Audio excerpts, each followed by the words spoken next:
লাশ পেছনে দেখা না রেখে তাড়াতাড়ি দাফন করার ব্যবস্থা করো। হ্যাঁ, তুমি ঠিকই বলেছো ভাই। সোহেল, দেখো, তুমি বাড়ির বড় ছেলে, তাই তোমার অনুমতি পেলে আমরা তোমার আব্বুকে গোরস্থান নিয়ে যাওয়ার ব্যবস্থা করব। হ্যাঁ করুন।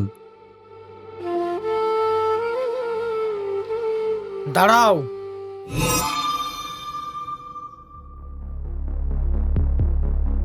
এই লাশ আমি দাফন করতে দেবো না। কেন চাচা, কি হয়েছে?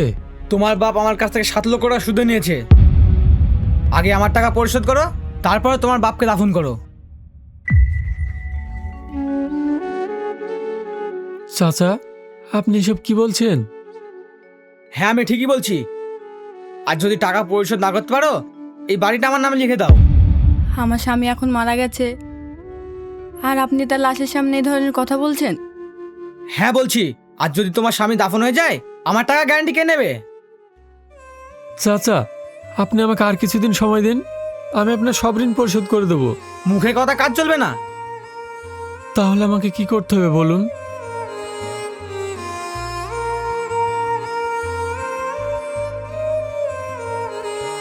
এই ডেমি পেপারে একটা সই করে দাও। আর হ্যাঁ, তোমাকে 3 মাস টাইম দেওয়া হলো। এই 3 মাসের মধ্যে তুমি টাকা পরিশোধ না করতে পারো, এই ঘর বাড়ি সব আমার নামে লিখে দিতে হবে।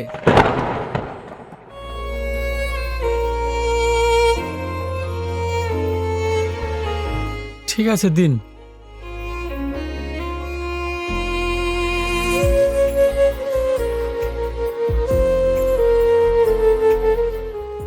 এই নিন।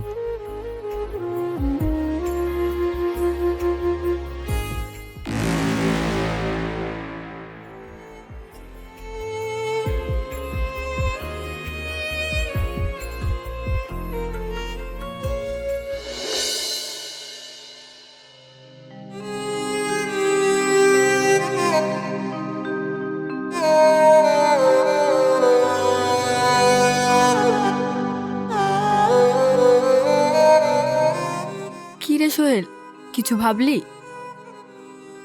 না মা, এখনো কিছুই ভাবিনি।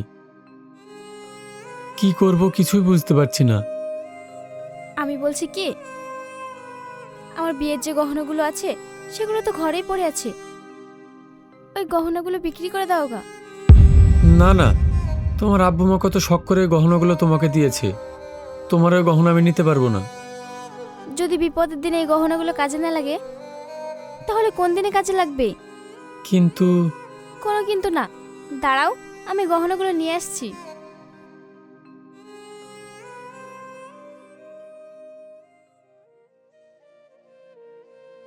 আমি বলি কি, বোলতলার মাঠে যে জমিটা আছে, ওই জমিটা বিক্রি করে তোর আব্বুর ঋণ পরিশোধ করগা।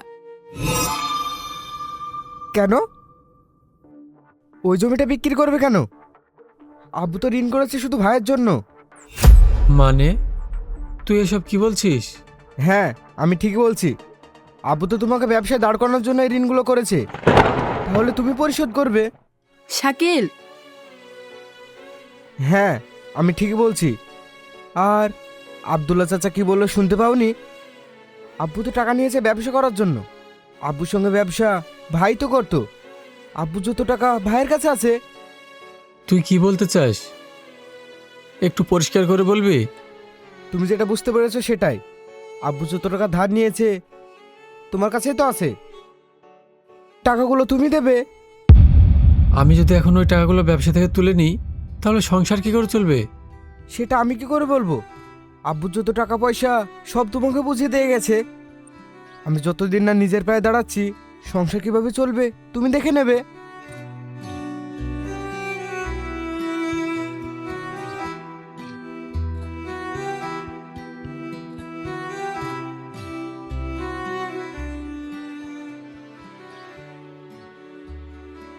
না না মা, যতই হোক ও তো আমার ছোট ভাই।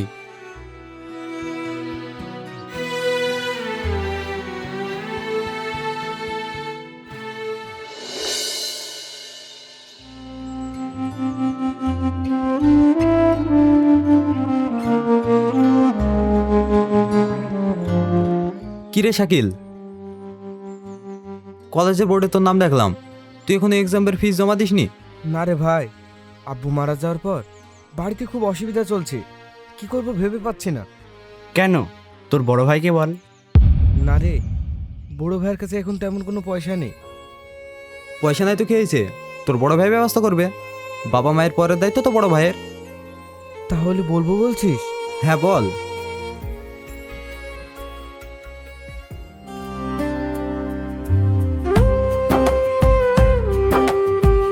ওই দেখ তোর হিরোইন আসছে।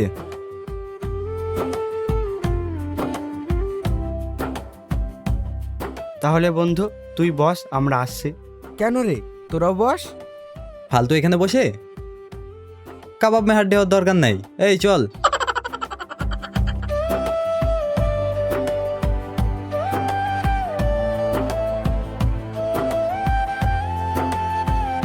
কি গো, আজকাল তো তোমার পাত্তা পাওয়াই কঠিন।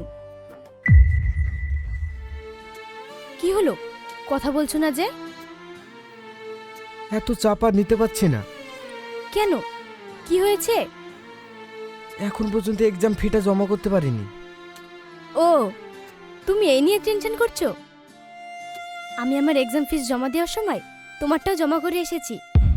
সত্যি? হ্যাঁ, তোমার জন্য একটা খুশির সংবাদ আছে। কি সংবাদ? আমাদের সম্পর্কটা আব্বু মেনে নিয়েছে, তাই আগামীকাল আমাদের বিয়ের কথা বলার জন্য তোমাকে আমাদের বাড়ি যেতে বলেছে। কিন্তু কোনো কিন্তু না, আব্বুর এখন মেজাজটা ভালো আছে, তাই ডেকেছে। অনেক কষ্ট করে আব্বুকে ম্যানেজ করেছি, তুমি প্লিজ না বলো না। ঠিক আছে। চলো, বৃষ্টি পড়ছে, কলেজ ক্যাম্পাসে গিয়ে বসি।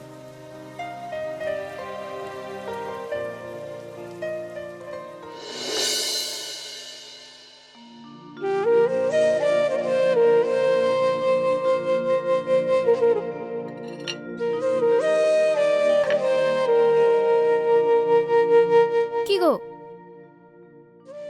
টাকার কোনো ব্যবস্থা করতে পারলে? না। তাহলে কি করবে এখন? ব্যাংকে একটা লোনের ব্যাপারে কথা বলেছি, দেখি কতদূর কি হয়। ও ঠিক আছে, এখন অনেক রাত হয়ে গেছে, তুমি ঘুমিয়ে পড়ো। হুম।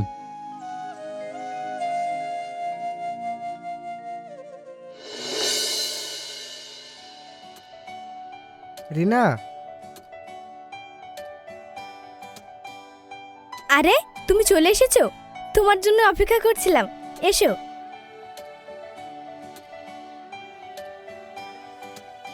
বসো।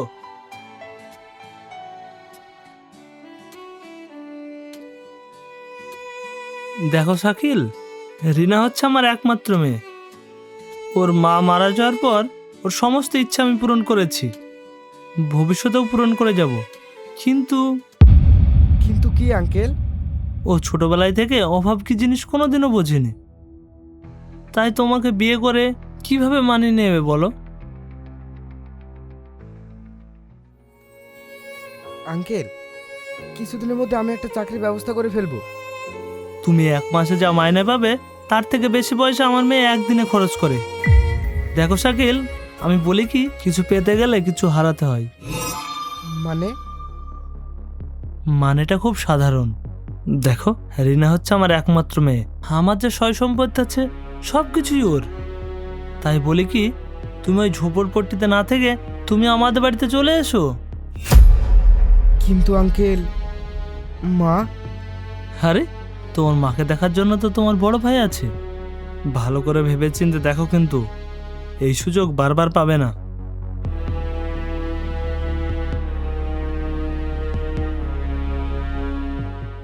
কি ভাবছো? আমার কথা যদি মেনে নাও, আমাদের কোম্পানির ম্যানেজিং ডিরেক্টর চেয়ার তোমার। আর যদি না মানো, তাহলে রিনাকে তোমার সারা জীবনের জন্য হারাতে হবে। আঙ্কেল, রিনাকে আমার চাই। আমি জানতাম তোমার মতো বুদ্ধিমান ছেলেরা এটাই চাই।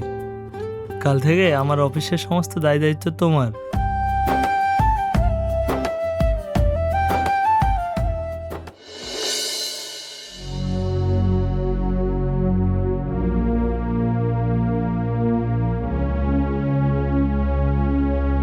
আপনি একটু বাইরে আসুন।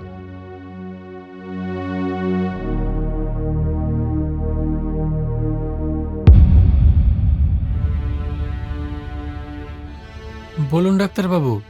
দেখুন, আপনার মায়ের কন্ডিশন দিন দিন খুব খারাপ হয়ে যাচ্ছে, তাই বেশি দেরি না করে শহরে গিয়ে একটা ভালো সার্জন ডাক্তার দেখে নিন। ঠিক আছে ডাক্তারবাবু। হুম।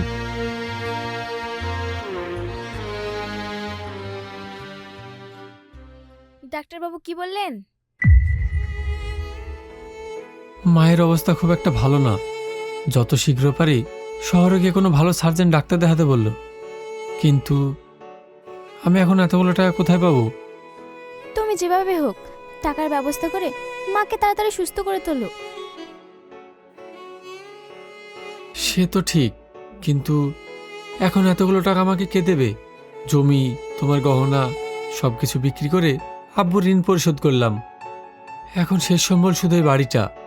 যদি এটা বিক্রি করে দিই, তাহলে তোমাকে নিয়ে মাকে নিয়ে এখন কোথায় থাকবো?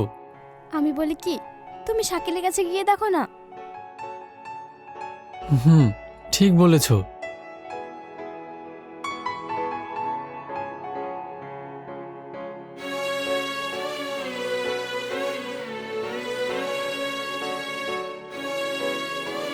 সোহেল, ডাক্তার কি বলল? ডাক্তারবাবু বলল তুমি ঠিক মতো ওষুধ খেলে ঠিক হয়ে যাবে, আর চিন্তাটা একটু কম করতে। ডাক্তারে যাই বলুক, আমি জানি আমার উপরে যাওয়ার সময় হয়ে গেছে। তোর আব্বু আমাকে ডাকছে। মরার আগে শাকিলকে খুব দেখতে ইচ্ছে করছে।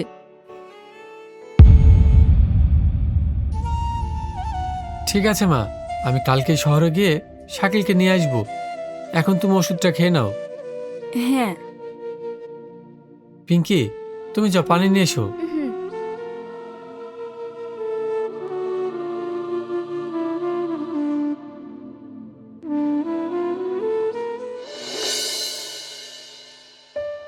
শাকিল,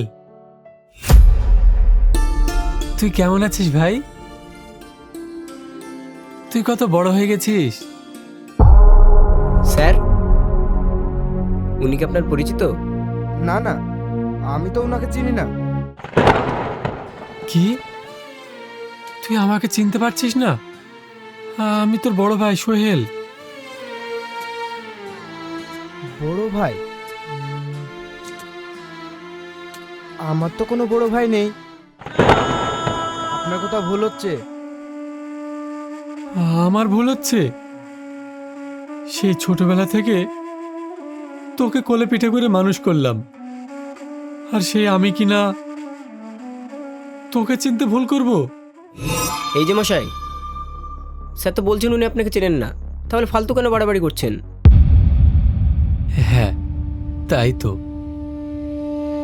আমার নিজের ভাই যখন আমাকে চিনতে পারছে না, তখন আর আমার এখানে থেকে কি লাভ? তবে যাওয়ার আগে আপনাদের স্যারকে আমি দুটো কথা বলতে চাই। স্যার, আপনার মা খুব অসুস্থ, ওনাকে বড় সার্জনের কাছে দেখাতে হবে, নাহলে উনি হয়তো মারা যাবেন। তাই যদি আপনার সময় হয়, গিয়ে একবার দেখে আসবেন। আপনার মা আপনার কথা খুব মনে করে। ও, এই ব্যাপার? ভালো করে বললেই তো হয়। আপনার চাঁদা লাগবে। এত ন্যাকামো করা কি আছে? বলুন কত লাগবে? না না, থাক, আমার কোনো টাকা লাগবে না। আপনি অনেক ভালো থাকবেন।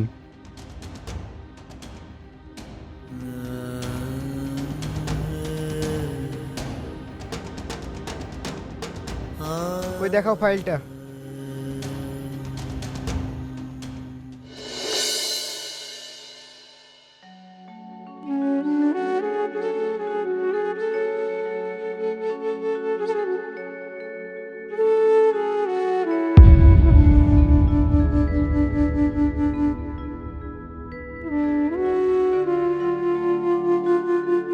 সোহেল, শাকিল কোথায়? শাকিল এখন মস্ত বড় অফিসার। কোম্পানির সমস্ত দায়িত্ব এখন শাকিলের হাতে। ওর এখন প্রচুর কাজ, তুমি যখন শাকিলের কাছে গেলে তখন ও কি বললো? আমার যাওয়া দেখে শাকিল তো পুরো অবাক। কোম্পানির যত স্টাফ ছিল সবাইকে দেখিয়ে বলল এটা হচ্ছে আমার বড় ভাই। তারপরও আমার সাথে আসার জন্য দিল্লিতে একটা বড় বিজনেস ডিল ক্যান্সেল করতে যাচ্ছিল। তারপর ওকে অনেক বুঝিয়ে বললাম যে থাক, মায়ের দেখভাল করার জন্য তো আমরা আছি। তারপর কি বললো? আমি ওকে জোর করলাম তোকে এখন গ্রামে আসতে হবে না। তারপর কোনো রকমে মানলো। তোর মন খারাপ মনে হচ্ছে কেন? কই না তো, আজকে যে আমার কি খুশি হচ্ছে তোমাকে বলে বোঝাতে পারবো না। আমার ভাই মস্ত বড় অফিসার, আজকে আমার গর্বের দিন।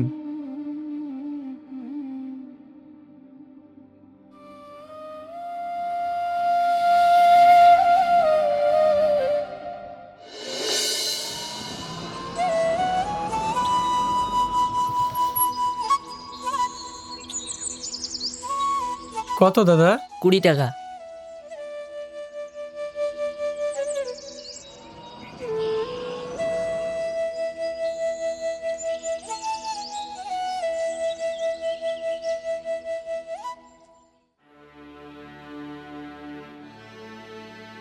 ও ভাই, কিছু টাকা দাও না, খিদি লেগেছে।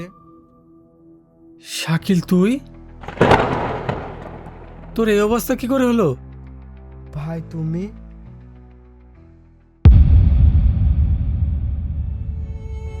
আমি ভাই হওয়ার যোগ্য না। আমি তোমার উপর অনেক অন্যায় করেছি, তারই সাথে আল্লাহ মনে হয় আমাকে দিচ্ছে। কেন, তোর কি হয়েছে? আর তুই এভাবে রাস্তায় ভিখারির মতো ঘুরছিস কেন? শোনো তাহলে।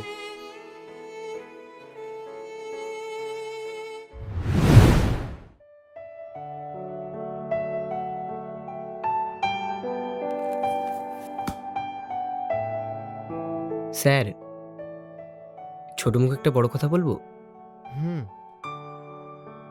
ওনার কথাবার্তা শুনে আমার একটিবারের জন্য মনে হলো না যে উনি মিথ্যে কথা বলছেন। আমার মনে হয় আপনারই কথা ভুল হচ্ছে। হ্যাঁ, উনি আমার বড় ভাই। স্যার, আমার মনে হয় ওনার কাছে আপনার ক্ষমা চাওয়া উচিত। তুমি ঠিকই বলেছো, আমি অনেক বড় ভুল করে ফেলেছি। তুমি ফাইলগুলো ঠিক করে নাও, আমি আসছি। কি ব্যাপার শাকিল? তোমাকে যে বড় বউকে 10 লাখ টাকা দিতে বলেছিলাম এখনো দাওনি কেন? পুলিশকে কেন টাকা দিতে যাব? সে কৈফিয়তকে আমি তোমাকে দেব? তার মানে হোটেলের নাম করে ব্যবসা করা, এটা কি সত্যি? তুমি কি করে ভাবলে এত বড় সাম্রাজ্য আমি এমনি এমনি করেছি? শোনো, বড় কিছু করতে গেলে এইরকম ছোটখাটো কিছু করতে হয়। তাই বলে আপনি? ছি, আমার ভাবতেও ঘৃণা লাগছে যে আপনি আমার শ্বশুর। তুমি হয়তো ভুলে গেছো তোমাকে ওই বস্তি থেকে তুলে এনে এই কোম্পানির চেয়ারে বসিয়েছি। আর হ্যাঁ, এই কথা যদি কোনোদিনও ফাঁস হয় তাহলে তোমার ভাই ভাবি সহ পরিবারের সবাইকে শেষ করে দেব।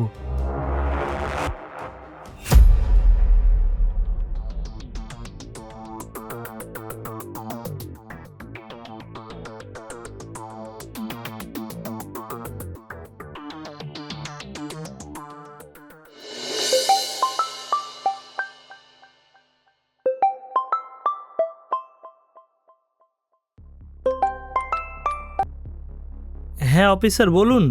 আপনার জন্য একটা খারাপ সংবাদ আছে। কি খারাপ সংবাদ? আপনার জামাই ওই বিষয়টাকে পুরো তদন্ত করে এসপির অফিসে আপনার নামে কমপ্লেন করতে যাচ্ছে। আর যদি এইরকম হয় তাহলে কিন্তু আমরা সবাই ফেঁসে যাব। তুমি ঠিক বলছো তো অফিসার? হ্যাঁ, আপনার জামাইয়ের কিছু একটা ব্যবস্থা করুন। আচ্ছা ঠিক আছে, আমি দেখছি।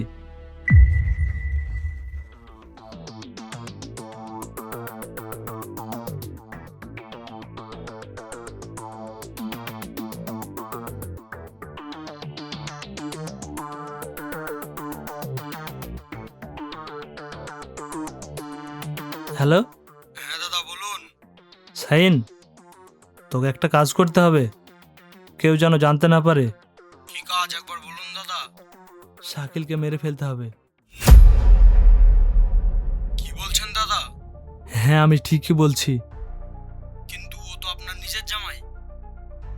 তো কি হয়েছে, ব্যবসার ক্ষেত্রে নো কম্প্রোমাইজ। আমার এতদিনের সাম্রাজ্য ও একদিনে ভেঙে দেবে, আর সেটা আমি মুখ বুজে সহ্য করে নেব? ঠিক আছে দাদা, কাজ হয়ে যাবে। ঠিক আছে।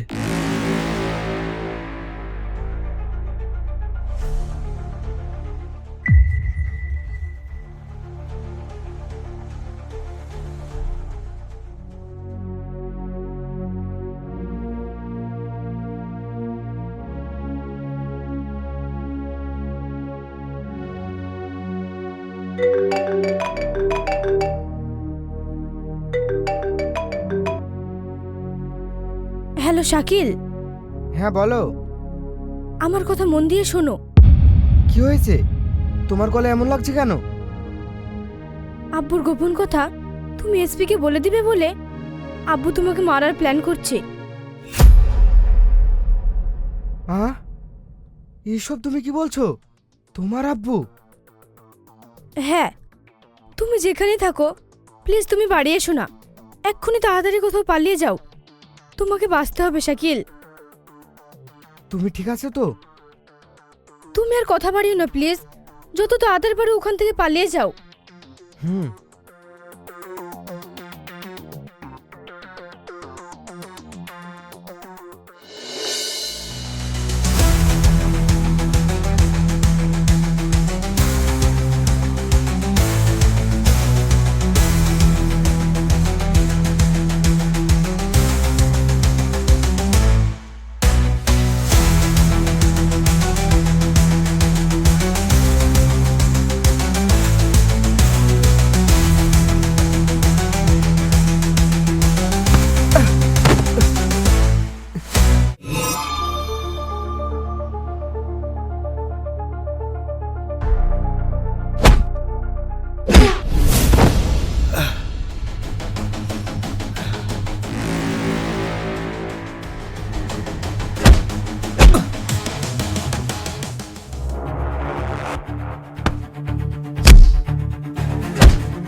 তারপর থেকে আমার আর কোনো জ্ঞান ছিল না।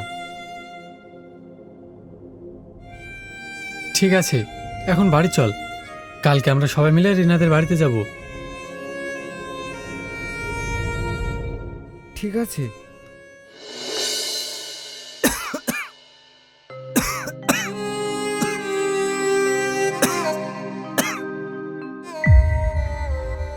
রিনা,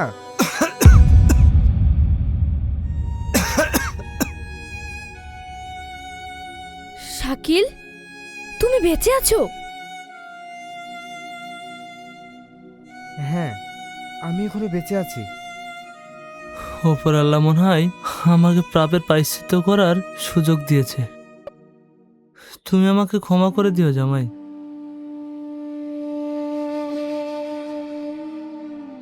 মানুষ মাত্রই ভুল হয় আব্বু। আপনি আপনার নিজের ভুল বুঝতে পেরেছেন, এটাই অনেক। সেই মহান মানুষ যে নিজের ভুল নিজেই বুঝতে পারে।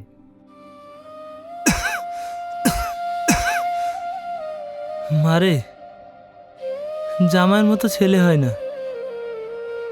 জামাইয়ের হাত কোনোদিনও ছাড়িস না। বাপ শাকিল, তুমি এদিকে এসো।